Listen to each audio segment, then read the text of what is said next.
Dziś bardzo bym chciała Was namówić do zrobienia pudełka książki, takiego albumu na zdjęcia. Może zacznę od tego, że wytłumaczę z jakiego powodu. Jestem taka stara, że pamiętam czasy, gdy aparaty fotograficzne były tylko analogowe.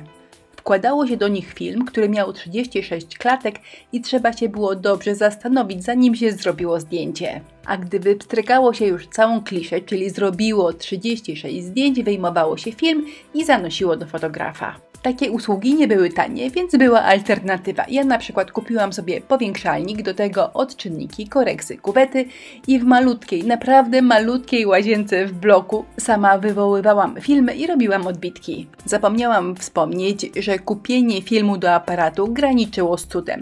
Więc zanim zrobiłam jakiekolwiek zdjęcie, 5 razy się zastanowiłam, żeby nie zmarnować żadnej klatki. I takie zdjęcia miały dużą wartość. Potem przyklejałam je w albumach i są ze mną do dziś. Obecnie pstrykamy setki zdjęć, ale nic z tego nie wynika. Spojrzymy na nie, czasami komuś wyślemy i to tyle. Takie zdjęcie gdzieś w morzu innych po prostu umiera. Uwaga, przerwa, bo teraz będzie ważny element pracy. Później Wam jeszcze poopowiadam. Powierzchnię pod serwetką smaruję klejem, ale ważne, żeby klej był dosyć gęsty.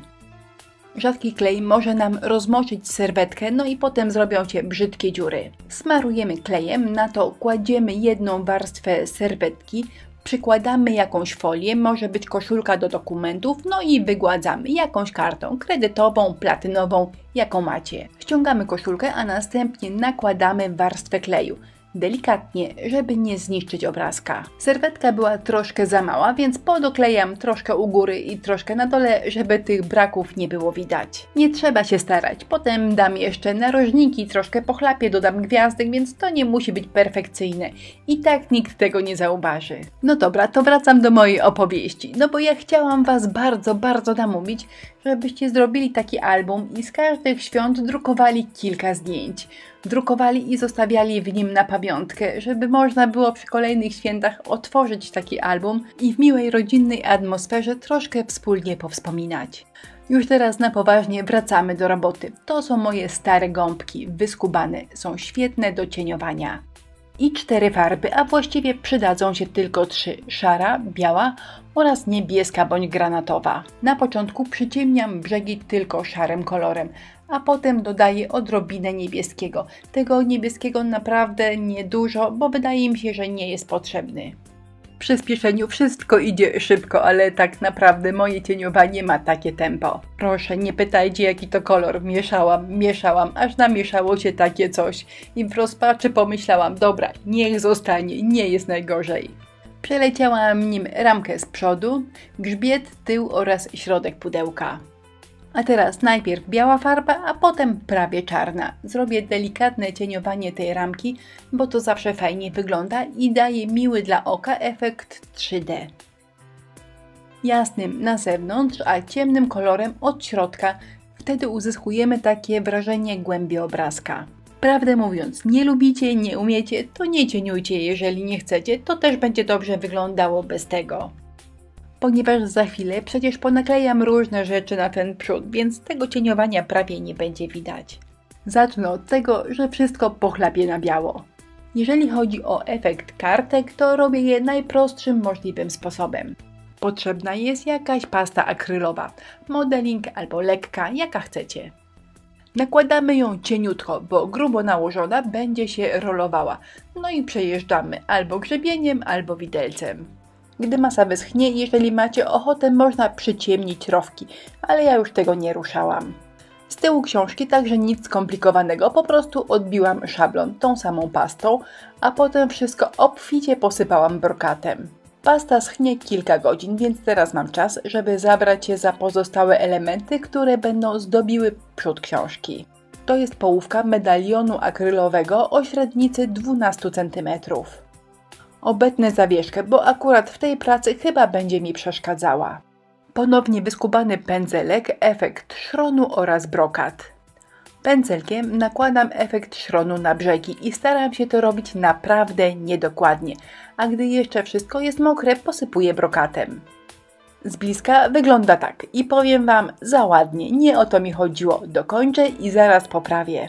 Gąbeczka jednak nakłada mi zbyt równo efekt szronu, więc wezmę troszkę folii i jeszcze porobię trochę plam. Może w tym momencie całość wygląda niechlujnie, ale gdy efekt szronu wyschnie, takie nierówne plamki naprawdę ładnie i delikatnie, nie mówiąc o tym, że naturalnie wyglądają.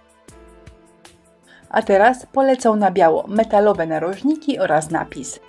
Maluję w 3 etapach. Zaczynam od pomalowania wszystkiego na biało, białą farbą akrylową i suszę. Wtedy mi się przypomina, że może dodam jeszcze gwiazdki. Gwiazdki też pomalowałam na biało, białą farbą akrylową. Gdy wszystko jest już suche, czyli farba wyschnie, wyciągam klej. Wszystko dokładnie smaruję klejem i posypuję brokatem. Brokat do kleju trzyma dużo lepiej, potem wystarczy na sucho obmieść z tych ziarenek brokatu, które odpadną i potem naprawdę nie mamy brudu w szufladzie, bo chyba nie o to chodzi, żeby nam cała szuflada w brokacie tonęła. Zaczęłam przyklejać narożniki, ale jeszcze sięgnęłam po konturówkę i zrobiłam troszkę takich delikatniejszych ozdób, które będą troszkę wyglądały na 3D. Wiecie, to zawsze ładnie wygląda. Śnieg i brokat. Najważniejsze, żeby jedno i drugie nie elektryzowało do plastiku. Śnieg wybrałam taki troszkę większy, rozdrobniłam go i myślę, że teraz to będzie dobrze wyglądało. Wsypałam do medalionu i teraz sprawdzę, jak dużo śniegu to jest za dużo. Przyklejam, dodaję jeszcze napis oraz gwiazdki, a teraz sprawdzę, czym by tutaj ozdobić medalion. Mamy w ofercie taki piękny misiowaty sznurek. A może coś prostszego, na przykład sznurek dwużyłowy. Szary? Jak zwykle skończyło się na białym. Jeszcze z boku dokleję wstążeczkę, żeby wszystko elegancko wyglądało i mój album, zimowy album, świąteczny album na zdjęcia prezentuje się tak. Wygląda na to, że zostało mi troszkę czasu, więc może skończę moją fotograficzną opowieść. Stary, kultowy powiększalnik nazywał się Krokus.